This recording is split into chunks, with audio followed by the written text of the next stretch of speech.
ನೋಡ್ರಿ 29 ಇದೆ ಅಲ್ವಾ, ಇದನ್ನ ನಾವು ರಿವರ್ಸ್ ಆಗಿ 92 ಬರ್ಕೊಳ್ಳೋಣ. ಎಷ್ಟು ಬರುತ್ತೆ ಉತ್ತರ? 9 2 ಕುಡಿದ್ರೆ 11 ದಸ್ಕ 1 ಇಲ್ಲಿ 3 3ಕ್ಕೆ 9 ಕುಡಿದ್ರೆ 12. ಏನ್ ಬಂತಿದು? 121 ಅಲ್ವಾ.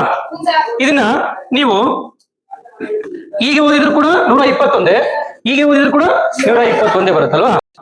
76 ಇದನ್ನ ರಿವರ್ಸ್ ಬರ್ಕೊಂಡು 67 ಇದನ್ನ ಕೂಡಿಸಿ 13 3 ಹೌದಾ, ದಸ್ಕ 1 8 10 14 ಎಷ್ಟು ಬಂತು? 143 ಬಂತು. ಈ 143 ಮತ್ತೆ ಹಿಂದೆ ಮುಂದಾಗಿ ಬರ್ಕೋಬೇಕು. 3 4 1 ಇದನ್ನ ಕೂಡಿಸ್ರಿ. ಮತ್ತೆ 3ಕ್ಕೆ 1 ಕುಡಿದ್ರೆ 4, 4ಕ್ಕೆ 4 ಕುಡಿದ್ರೆ 8, 1ಕ್ಕೆ 3 ಕುಡಿದ್ರೆ 4. ನಮಗೆ ಇಲ್ಲಿ ಒಂದು ಸಂಖ್ಯೆ ಸಿಗುತ್ತೆ 484. 121 ಇಲ್ಲಿಂದ ಹೋದ್ರು ಕೂಡ 121.